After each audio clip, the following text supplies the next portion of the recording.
বন্ধুরা, তোমরা সবাই কেমন আছো? আশা করি সকলেই ভালো আছো। আমার ইউটিউব চ্যানেল কোথায় কেএফসিতে সবাইকে স্বাগত জানিয়ে আজ নতুন আবার একটা ভিডিও নিয়ে এসেছি। তো দেখতে পাচ্ছ আমি এখন রয়েছি ক্ষীরগ্রামে জোগাতা মায়ের মন্দিরে। তো আজ হচ্ছে শনিবার, তো শনিবার দিন এসেছি এখানে। তবে এখানে একটা জিনিস জানতে পারলাম যে অনেকে বলে আর কি, বলছে আর কি এখানকার ছেলেরা, যে এখানে পৌষলা হবে, তো যেটা আমরা পিকনিক বলি। তো সেই পৌষলা হবে, তারপরে এখানে তারপরে গ্রামের ছেলেরা পিকনিক করতে যাবে, বেরোবে আর কি। তো এখানে সেটা কারা ঠিক করে? এখানকার যে যারা পুরোহিত মশাই আছে, ব্রাহ্মণরা, তারাই ঠিক করবে। তো এই যে পেছনে যে পুকুরটা রয়েছে, পুকুরের ওপারটাতে হবে আর কি, ঠিক আছে? তো পুকুরের ওপারটায় পশ্চিম পাড়ে বললো। আরও তোমাদেরকে কিছু কিছু ইনফরমেশান দেবো, যে এখানে যে ভোগ খাওয়ার যে কুপনটা নিচ্ছে, হ্যাঁ, মানে ওটা কত টাকা, এখন কত দাম করেছে, সমস্ত কিছু জানাবো এই ভিডিওতে, ঠিক আছে? তোমার ভিডিওটা সম্পূর্ণ দেখতে থাকো।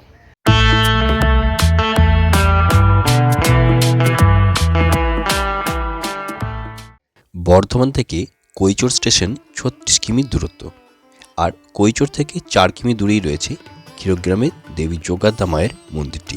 বছরে মাত্র ৬ দিন দেবী জল থেকে ডাঙায় ওঠেন, তবে ভক্তরা দুদিন দর্শন পান। সেই দুদিন হল বৈশাখ সংক্রান্তির আগের দিন আর জ্যৈষ্ঠের ৪ তারিখে। এই ক্ষীরগ্রাম ৫১ পীঠের একটি পীঠ। এখানে মায়ের ডান পায়ের আঙুল পড়েছিল। এই গ্রামের ছেলেরা এই মাকে খুবই মানেন।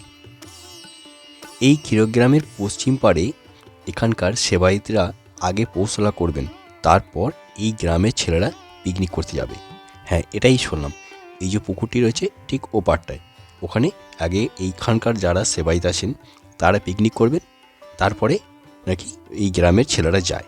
তো যেটা গ্রামের ছেলেরা মানে, কিন্তু আমি ওখানকে জিজ্ঞেস করলাম, ওনারা কিন্তু সেই বিষয়ে কিছু বললেন না। তো বললো সেরকম কোনো কিছু নেই। এছাড়াও আরও অনেক নিয়ম আছে যেটা এইসব গ্রামের মানুষরা খুবই মানেন। তবে সেটা বলতে গেলে অনেকটা বড় হয়ে যাবে ভিডিওটা, তো সেটা আগের যে ভিডিও আছে সেই ভিডিওটা দেখে নেবেন। এই মন্দিরে থাকা খাওয়ারও ব্যবস্থা আছে। হ্যাঁ, থাকার জন্য কত টাকা লাগে সেটা জানতে ভিডিওতে যে ফোন নাম্বার দেওয়া আছে সেটা একবার ফোন করে জেনে নেবেন। আর ভোগ খাওয়ার জন্য এখানে কুপন কাটতে হয় আগে থেকে। ৬০ টাকা লাগে মাথা পিছু, তবে ৫ বছরের বাচ্চাদেরও টাকা লাগবে। হ্যাঁ, আমরা গিয়েছিলাম ৬ জন টোটাল, তো বাচ্চাটা নিয়ে ৭ জন হয়। এবারে বাচ্চাটারও টাকা বলেছিল লাগবে। তো যদি আপনি বলেন যে বাচ্চাদের আমার টাকা নেই, তাহলে আমরা ছেড়ে দেবো। আমি বললাম আমার টাকা নেই, তো তারা আমাকে তারপরে বলেন ঠিক আছে, কারণ বাচ্চাদেরও লাগবে। আমি বললাম হ্যাঁ ঠিকই আছে, বাচ্চাদের নেবেন সেটা ঠিক আছে। যাই হোক, তোমরা যদি কখনো বাচ্চা নিয়ে আসো, সেই বাচ্চাটা কাউন্ট হবে এখানে, তার জন্য কিন্তু ৬০ টাকা দিতে হবে। আর ভোগের আগে কিন্তু কুপনটা কাটতে হয়। আর যারা দূর থেকে আসবে, হয়তো ১২টার দিকে পৌঁছাবে, তখন কিন্তু তার আগে বলে দিতে হবে যে আমরা ভোগ খাবো। সেটার জন্য ওই গেস্ট হাউসের যে নাম্বারটা রয়েছে ভিডিওতে, সেই নাম্বারে ফোন করে বলে দিতে পারো। আমরা গিয়েছিলাম শনিবার দিন, আর শনিবারে কিন্তু মানুষজন ভিড়ও হয়, তবে এবারে একটু কম এসেছিলো এই ঠান্ডার জন্য লোকজন আসতে পারেনি। আর এখানে তার দুদিন আগেই কিন্তু মাকে তোলা হয়েছিল, হ্যাঁ, রাত্রির দিকে। তো এটা কেউ দেখতে পায় না। রাত্রি ১:৩০ এরকম সময় তোলা হয়, তারপরে আবার ওই পুজো টুজো করে তারপরে নামিয়ে দেওয়া হয়। আর এটা হচ্ছে যে পিছনে যে গাছটি রয়েছে, সেই এখানে একটা শিবলিঙ্গ আছে গাছের নিচে, আর পাশেই রয়েছে শিব মন্দির। আর এই শিব মন্দিরটার ঠিক পেছনেই যে আছে একটি গেস্ট হাউস আছে। তো আমি দেখো, এটা হচ্ছে পেছন দিকটা যে শিব মন্দিরটা আছে, মন্দির থেকে ঠিক বাঁ দিকে, মন্দির যখন ঢুকবে তার বাঁ দিকে প্রবেশ করলে এই শিব মন্দিরটি দেখতে পাবে।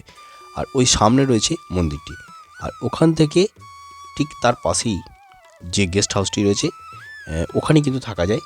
আর তার পাশে রয়েছে গোশালা, মানে সামনেই রয়েছে গোশালাটা।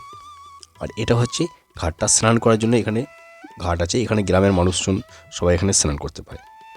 আর এই যে দেখতে পাচ্ছ, এটা হচ্ছে গোশালার এখানে গেটটা রয়েছে। এই রাস্তাদের সোজা যখন যাবে, ওই পেছনেই রয়েছে তোমার গেস্ট হাউসটা। তো এখানে যদি কখনো তোমরা আসতে চাও, কীভাবে আসবে তোমাদেরকে বলে দিয়েছি। কাটোয়া, বর্ধমান যে কোনো দিক থেকে আসতে পারো, কৈচোর স্টেশনে নামতে হবে। কৈচোর স্টেশনে নেমে যে কোনো টোটোওয়ালাকে বলবে যোগাদ্দা মায়ের মন্দির যাব, এক ডাকেই সবাই চেনে। তবে এখানে ভাড়াও কম নেয়, এমনি ১০ টাকা এরকম নেয়। আর পুজোর সময় কিন্তু যখন উৎসবটা হয়, বৈশাখ মাসে মেলা হয়, তখন কিন্তু ভাড়াটা বেশি নেয়, ২০ টাকা করে। তখন টোটো পাওয়া যায় না, ২০ টাকা, ৩০ টাকা, ৫০ টাকা যে যেমন পারে নেয়। তবে এখন ভাড়া কিন্তু ১০ টাকা থেকে ২০ টাকা নিতে পারে, তবে ১০ টাকায় বেশিরভাগ নেয়। আর কোনো দালাল ধরবে না, যদি কখনো আসো কোনো দালাল ধরবে না, এখানে এসে ডাইরেক্ট মন্দিরে কথা বলবে। এছাড়া আরেকটি মন্দির আছে ওপারে, ওখানেও কিন্তু ভোগের ব্যবস্থা আছে, ওখানেও তোমরা খেয়ে দেখে আসতে পারো, ওখানে ভোগও কিন্তু খুব ভালো। তো এটা সামনে বলে সবাই এখানটাতেই আসে, ওখানেও কিন্তু খাওয়া যায়। তো সেটা টোটোওয়ালার কাছেই জেনে নেবে। আর এই যে দেখতে পাচ্ছ এখানে মাছ আছে, এই পুকুরের পাড় দিয়ে যারা যেত তারা কিন্তু মাছ ছেড়ে যেত, তো এটাই শুনেছিলাম। তো মাছ তারা দিয়ে যেত, আর সেই মাছ কত বড় হয়েছে দেখো।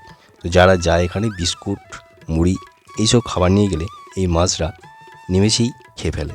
তো দেখো গোটা বিস্কুটটা দেওয়া হয়েছে, আমরা দিয়েছিলাম, এই গোটা বিস্কুটটা কি একদম পুরো হাঁ করে এই মাছটি খেয়ে নিল। এই দেখো দেখতে পাচ্ছ। তো এই মাছকে খাবার দিতে অনেকে যায়। তো তোমরা কিন্তু এখানে কোনো দালাল ধরবে না। আর এই হলো সেই ফোন নাম্বারটি, এই দেখে নাও এখানে ফোন নাম্বার দেওয়া আছে। তো এই ভিডিওটা যদি ভালো লাগে অবশ্যই লাইক কমেন্ট ও শেয়ার করে দিও। তাহলে চলো আজকের মতো বাই বাই, ভালো থেকো সবাই।